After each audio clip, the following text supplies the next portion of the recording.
আসসালামু আলাইকুম রহমতুল্লাহ। কেমন আছেন সবাই?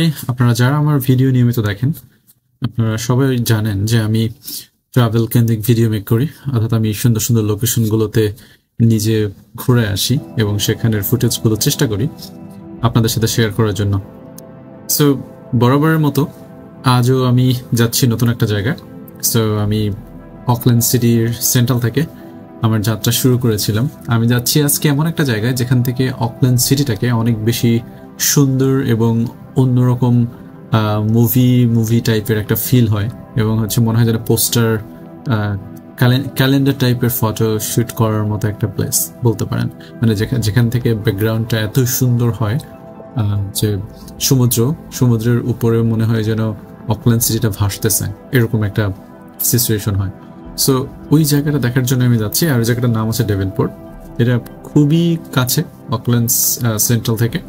অর্থাৎ আপনি যদি অকল্যান্ড সেন্ট্রালে বা নিউ মার্কেট বা আশেপাশের সিটিতে থাকেন, মাউন্ট রস্কিল বা মাউন্ট ইডেন, আপনার যদি জ্যাম না থাকে তাহলে ম্যাক্সিমাম 10 to 15 মিনিটস ড্রাইভ করবেন, অথবা ম্যাক্সিমাম 20 মিনিট ড্রাইভ করলে আপনি চলে যেতে পারবেন সেখানে।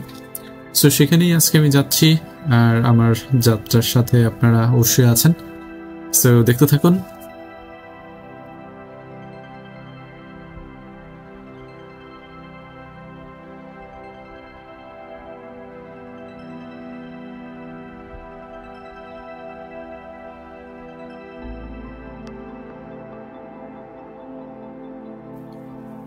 ডেভেনপোর্ট মূলত হচ্ছে একটা ফেরিঘাট, অর্থাৎ অকল্যান্ড থেকে আপনি ফেরিতে উঠে এখানে চলে আসতে পারেন। এটাও একটা ভালো অপশন। আপনি খুব সুন্দর সুন্দর সিনারিও দেখতে পারবেন। তবে আমি আজকে এসেছি নিজে ড্রাইভ করে। সো এখন যে লোকেশনটা দেখছেন এটা হচ্ছে ওই ডেভেনপোর্ট যে ফেরি টার্মিনাল, ওটার পাশেই হচ্ছে ছোট্ট একটা শহরের মতো। সো এইটা হচ্ছে ওই জায়গা। দুই পাশে আপনার বিভিন্ন ধরনের শপ আছে, রেস্টুরেন্ট আছে, টেকওয়ে আছে।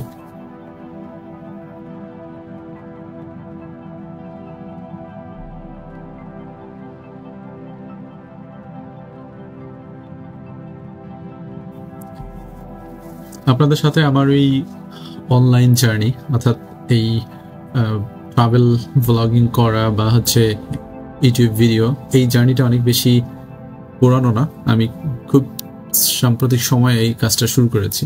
সো আপনারা যারা আমার ভিডিও নিয়মিত দেখেন অবশ্যই কমেন্টস করে জানাবেন যে আপনি আমাকে কোন জায়গা থেকে দেখছেন, অর্থাৎ অকল্যান্ডের থেকে নাকি অকল্যান্ডের বাইরে থেকে।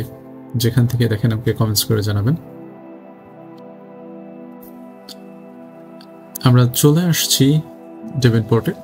সো খুব সুন্দর সুন্দর বসার ব্যবস্থা করা আছে এই পোর্টের পাশে। সো আপনি এখানে বসে বসে অকল্যান্ডের খুব চমৎকার চমৎকার ভিউ দেখতে পাবেন। আর যদি আকাশটা যদি সানি থাকে তাহলে ভিউগুলো আর বেশি ভালো লাগে দেখতে। মেঘ থাকলে হয়তো বা আপনি এই যে বড় বড় যে স্কাই ক্র্যাপারগুলো আছে, বিল্ডিংগুলো আছে, এগুলো সুন্দরভাবে দেখা যাবে না। যদি সানি ওয়েদার থাকে, একদম চকচকা ওয়েদার, তাহলে খুব সুন্দর উপভোগ করতে পারবেন। সো দুই পাশেই খুব ভালো র্যাম্প করা আছে হাঁটার জন্য। সো আপনি চাইলে এখানে যদি আর্লি মর্নিং আসেন অথবা ইভিনিং আসেন তাহলে আপনি একটু হাঁটা চলা করতে পারবেন, জগিং করতে পারবেন, ভালো লাগবে। আর যেহেতু সমুদ্রের পাড়, অনেক বেশি বাতাস থাকে, সো ভালো লাগবে আপনার। তবে একটা কথা, আপনি যদি প্রথম নিউজিল্যান্ডে হয়ে থাকেন তাহলে অবশ্যই সাথে করে কিছু গরম কাপড় নিয়ে আসবেন, কারণ এমনিতে নিউজিল্যান্ডের ওয়েদার সবসময় সামার হলেও বাতাস যেটা, এটা অনেক বেশি ঠান্ডা থাকে। আর এখানে সমুদ্রের পাড়, সো এখানে ঠান্ডাটা একটু বেশি আপনার কাছে ফিল হবে। সো আমি সাজেস্ট করবো আসার সময় কিছু গরম কাপড় সাথে নিয়ে আসবেন।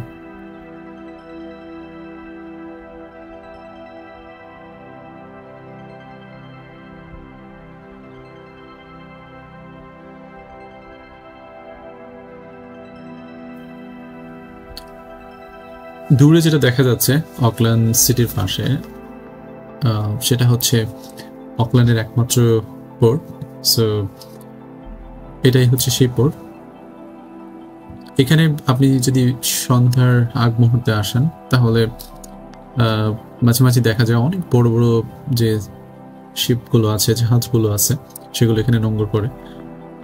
সো সেটা দেখতে অনেক ভালো লাগে এবং অনেক ভাইব্রেন্ট একটা সিচুয়েশন ক্রিয়েট হয়। আর এখন যেটা দেখতে পাচ্ছেন স্ক্রিনে, এটাই হচ্ছে ফেরি। এটা হচ্ছে অকল্যান্ড সিটির ডাউনটাউন থেকে আপনি ডেভেনপোর্ট যেতে পারবেন।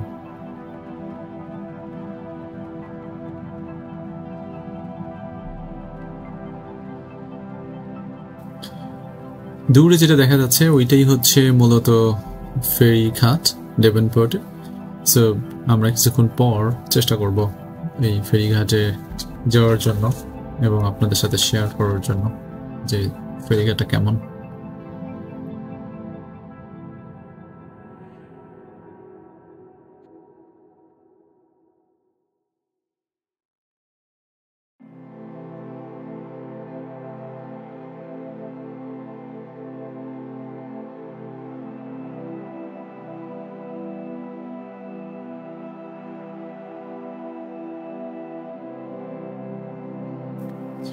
রাইট, সো আপনি যদি ডেভেনপোর্ট আসেন তাহলে শুধুমাত্র এখানে যে ফেরিঘাট আছে তা না, ফেরিঘাটের পাশেই হচ্ছে দুইটা জিনিস আছে। একটা হচ্ছে খুব সুন্দর একটা পার্ক। এই পার্কটা হচ্ছে মূলত যদি আপনার সঙ্গে ছোট বাচ্চা থাকে তাহলে তাদের জন্য অনেক বেশি উপভোগ্য হবে, কারণ এই পার্কটা বাচ্চাদের একদম যত ধরনের অ্যাক্টিভিটিস আছে ম্যাক্সিমাম চেষ্টা করছে এই পার্কে ইনক্লুড করার জন্য। সো আপনার বাচ্চারা অনেক বেশি হ্যাপি হবে এখানে এসে। আর এই পার্কের পাশেই হচ্ছে একটা বিচ আছে। সো বিচটাও অনেক সুন্দর, অনেক ছোট একটা বিচ, একদমই ছোট বাট অনেক বেশি কিউট। এগুলো হচ্ছে আপনার যারা ছোট বাচ্চা তাদের খেলার জন্য মেক করা নেটগুলো। সো ফিজিক্যাল এক্সারসাইজও হয়ে যায় বাচ্চাদের, আর সাথে সাথে তারা অনেক বেশি এনজয় করে। আর আমি যে ছোট একটা বিচের কথা বলছিলাম, এটাই হচ্ছে সেই ছোট্ট একটা বিচ যেটা ডেভেনপোর্টে অবস্থিত। সো এইটাকে কেন্দ্র করে এখন কিছু ভিডিও আমরা দেখব এই ছোট্ট বিচটাকে কেন্দ্র করে। এখানে অবশ্য যদি জোয়ার হয় তাহলে হচ্ছে অনেক বেশি পানি চলে আসে। এই যে আমরা যে কালো কালো পাথর দেখছি, এই পাথরগুলো তখন দেখা যায় না, তখন পানিতে একদম ভরে যায়। আর যখন জোয়ার চলে যায় তখন আমরা এরকম গোল্ডেন স্যান্ড দেখতে পাই।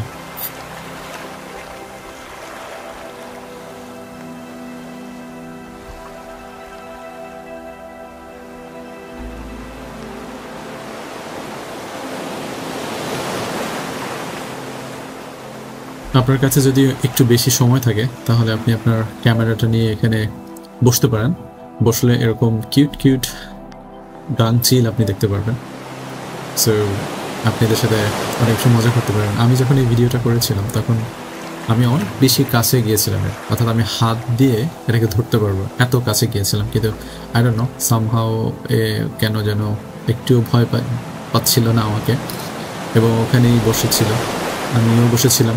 দেন কিছুক্ষণ পর সে সুন্দর মতো একটু আরাম করার জন্য শুয়ে পড়লো। সো ভালো লাগবে।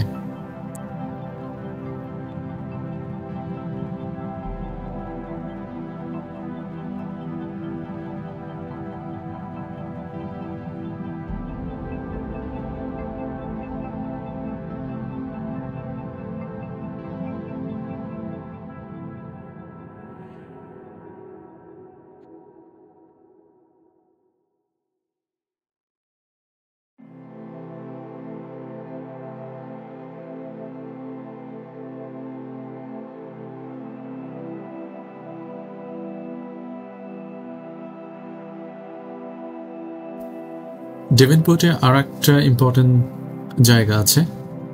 সো এটাই হচ্ছে আমি ভিডিওর শেষে আপনাদের সাথে আলোচনা করার জন্য রেখেছি।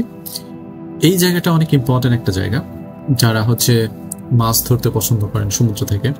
সো এই জায়গাটা সম্পূর্ণটাই হচ্ছে পাবলিকদের জন্য মুক্ত, এবং আপনি 24 আওয়ার্স আপনি যখন আসবেন আপনি দেখবেন কিছু না কিছু মানুষ এখানে আছে যারা হচ্ছে বড়শি দিয়ে মাছ ধরছে।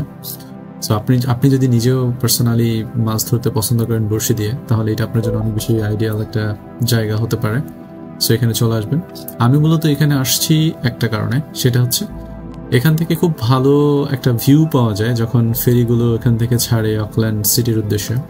সো ওই ভিউটা দেখার জন্য মূলত আমি এখানে এসেছি। সো আপনিও যদি আসেন এখানে তাহলে চেষ্টা করবেন একদম কাছ থেকে দেখার জন্য, এবং অনেক কিউট হয় নিউজিল্যান্ডের এই ছোট ছোট ফেরিগুলো, সো আপনি অনেক বেশি উপভোগ করবেন।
সো আজ এ পর্যন্তই, এটাই ছিল আজকে আপনাদের সাথে শেয়ার করার আমার কিছু ফুটেজ, যেটা আপনাদের সাথে শেয়ার করলাম।